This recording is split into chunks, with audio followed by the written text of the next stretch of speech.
بسم اللہ الرحمن الرحیم۔ ناظرین، آپ کو پتہ ہے کہ میرا سانگھڑ کی ٹیم جس طریقے سے کرونا وائرس کے حوالے سے کام کرتی آئی ہے اور کرتی بھی رہی ہے، آج جس حوالے سے میں انٹرویو کر رہا ہوں کیونکہ یہ تھوڑا سا مختلف ہے اور خاص کر کے تعلیمی لحاظ سے یہ سب سے بڑا اہم اور اہمیت کا انٹرویو ہے، کیونکہ آج جس شخصیت جو ہمارے مہمان ہیں نہ بلکہ سندھ کے بہت بڑے عالم اور مصر کی الازہر یونیورسٹی کے پڑھے لکھے مفتی صاحب جو ہمارے ساتھ آج موجود ہیں۔ سر، سب سے پہلے تو میرا سانگڑ کی ٹیم وہ آپ نے وقت کیا ہے، السلام علیکم۔ وعلیکم السلام ورحمۃ اللہ وبرکاتہ۔ میں آپ کا شکر گزار ہوں کہ آپ نے جو ہے ہمیں وقت دیا، اللہ آپ کو سلامت رکھے۔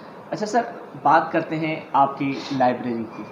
یہاں پر جب میں نے وزٹ کیا ہے تو ہزاروں کتب یہاں پر میں نے دیکھی ہے۔ آج کل لائبریری کی افادیت کہاں تک پہنچ چکی ہے اور اس وقت آپ کی لائبریری میں کتنے کتب میں اور کون کون سے یہاں پہ آپ کے پاس دینی کتب موجود ہیں؟ لائبریری کی افادیت کتاب کے ساتھ منسلک ہے اور کتاب کی افادیت کبھی بھی ختم نہیں ہوئی بلکہ بڑھتی رہی ہے۔ ہم جو ہے ای بکس کے آنے کے باوجود یہ جو کلاسیکل لائبریریز ہیں ان کا وجود کبھی ختم نہیں ہو سکتا۔ یہ الگ بات ہے کہ اس سے استفادہ کرنا ہر آدمی کا کام نہیں ہے، لیکن آپ ایک چیز محسوس کریں گے کہ آپ PDF بکس، ای بکس کو پڑھیں، اس کو پڑھنے سے جو کیفیت ہوتی ہے اور کتاب کو خود ہاتھ میں لے کر پڑھنا اور اسے سمجھنا، اس کا ایک اپنا الگ مزہ ہے۔ لہٰذا بک کا ہارڈ صورت میں ہونا اور اسے پڑھنا یہ لائبریری کی افادیت کے ساتھ منسلک ہے اور یہ ہمیشہ رہے گا۔ ای بکس وغیرہ PDF اس کا مقابلہ نہیں کر سکتی۔ تو یہ آپ کے سوال کا پہلا حصہ ہے کہ لائبریری کی افادیت کیا ہے، تو یہ اس کا جواب ہوا۔ رہی بات کہ اس لائبریری کی، تو آپ کو علم ہونا چاہیے کہ یہ لائبریری جو ہے وہ مفتی اعظم سندھ حضرت سلطان الواعظین شیر مصطفیٰ حضرت قبلہ مفتی عبد الرحیم سکندری نور اللہ مرقدہ، یہ ان کی قائم کردہ لائبریری ہے جس کی بنیاد سن 1966 میں آپ نے رکھی، اور اس وقت ہمارے پاس تقریباً جو کتابیں موجود ہیں وہ 20,000 کے قریب بکس ہمارے پاس موجود ہیں۔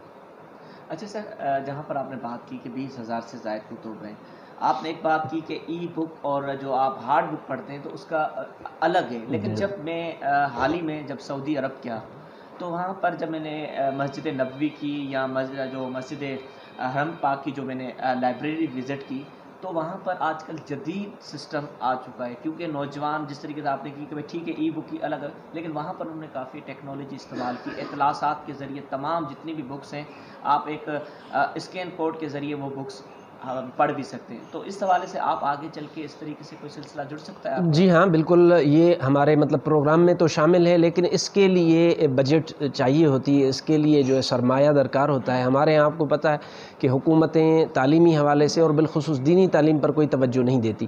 اب آپ یہ اتنی بڑی ایک لائبریری دیکھ رہے ہیں اور اتنا بڑا ادارہ جس میں آپ لوگ اور ہم بیٹھے ہوئے ہیں، اس میں حکومت کا کوئی کنٹریبیوشن نہیں ہے۔ یہ ہم اپنے ذاتی اور یہاں کی جو اہل سنت و جماعت کی عوام ہے یہ اس کے تعاون اور کار خیر سے چلاتے ہیں۔ البتہ یہ ضرور ہے، چونکہ ہم جو ہے اللہ کے فضل سے خود فارن سے پڑھ کر آئے، تو میرے ذہن میں یہ تمام پروگرام ہے۔ اللہ کرے گا جب یہ سرمایہ، یہ چیزیں ہمیں میسر ہوں گی تو ہم یقیناً کریں۔ اسی بات کو میں آگے بڑھاؤں گا۔ پاکستان کے علاوہ اگر ہم دیگر ممالک کی بات کریں، چاہے اسلامی ممالک ہوں چاہے کوئی بھی ممالک ہوں، وہاں پر لائبریری کی بہت بڑی افادیت ہے۔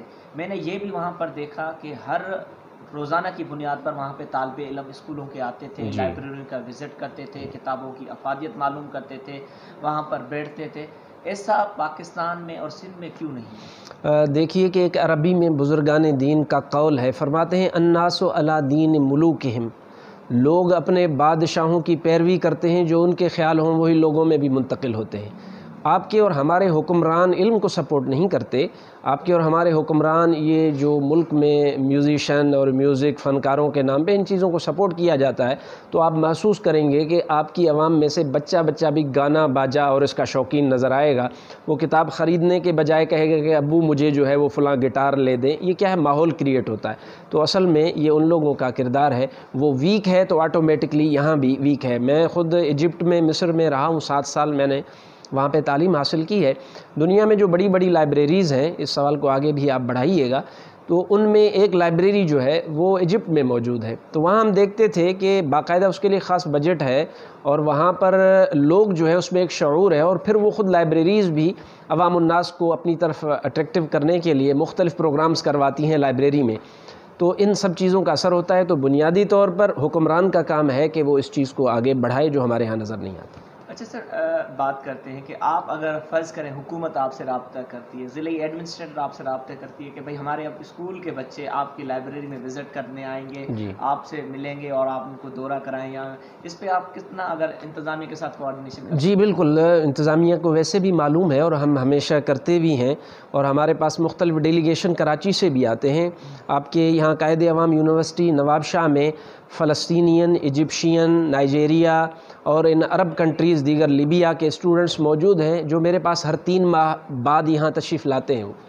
لیکچر بھی ہوتا ہے ان کا، اور وہ وزٹ بھی کرتے ہیں، اور جو انہیں ضرورت ہو اپنا استفادہ بھی کرتے ہیں. تو اگر ہماری ڈسٹرکٹ ایڈمنسٹریشن مختلف اسکولز کو یہاں لانا چاہے تو یہ میری طرف سے خاص طور پہ گزارش ہے کہ فقط اس لائبریری نہیں، اس میں موجود جتنے بھی علم ہیں، جتنی بھی بکس ہیں، میں ان کے لیے پورے لیکچرز ہیں میرے پاس کہ جو میں بچوں میں ڈلیور کرنا چاہتا ہوں، اور میں چاہوں گا کہ وہ بچے آئیں اور سیکھیں اور سمجھیں، اور ہماری طرف سے ہر وقت 24 گھنٹے دروازے کھلے ہوئے. اچھا، یہ ملک اسلامی جمہوریہ اسلام کے ہی طور پر ملک بنا، جب ہم دیکھتے ہیں اسلامی نظریاتی طور پر خاص کر کے دینی کتب کی جو افادیت ہونی چاہیے تھی ہمارے اسکولوں میں، وہ انتہائی کم ہو گئی. وجہ اس کا سب سے بڑا سبب یہ ہے کہ ہم نے سلیبس سے اسلامی بکس کو نکال دیا، اور آپ کے بچے اسکولز میں وہی چیز پڑھتے ہیں کہ جو انہیں دی جائے.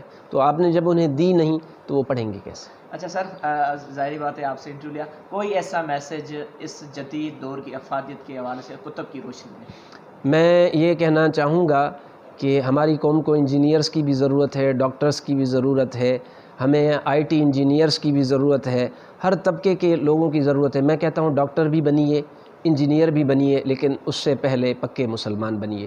جہاں آپ پکے مسلمان ہوں گے، ڈاکٹر بن کر آپ اپنے ملک کی بھی خدمت کر سکتے ہیں، انسانیت کی بھی خدمت کر سکتے ہیں. لہٰذا بیسک اسلامی معلومات فرائض سے جو تعلق رکھتی ہے، 5 چیزیں ہیں آپ کے اوپر فرض، ان کا علم آپ لوگ حاصل کریں جنہیں فرض علوم کہتے ہیں. طہارت کے ساتھ تعلق ہے، نماز کے ساتھ تعلق ہے، حج کے ساتھ تعلق ہے، زکوٰۃ کے ساتھ تعلق ہے، روزے کے ساتھ تعلق ہے. لہٰذا اس کو اپنے بچوں کو سکھا کر آگے آپ انہیں ڈاکٹر بناتے رہیے. انشاءاللہ وہ اچھے ڈاکٹر بھی بنیں گے اور انجینئر. جی بالکل، یقیناً آج ہمارے مہمان تھے شاپور چاکر سے ان کا تعلق تھا، اور نہ بلکہ علمی دنیا سے مالا مال، مذہبی کتب سے مالا مال جناب مفتی نبی اظہری صاحب، جن سے آپ نے معلومات اس لائبریری کے حوالے سے حاصل کی. یقیناً ایسے بہت سارے مفتی عالم ہیں. آپ کو یہ انٹرویو بہت پسند آئے گا. عبد الرحمان خاص کے کو میرا سانگر پیسے دیجیے گا. اجازت، اللہ حافظ. پاکستان زندہ باد.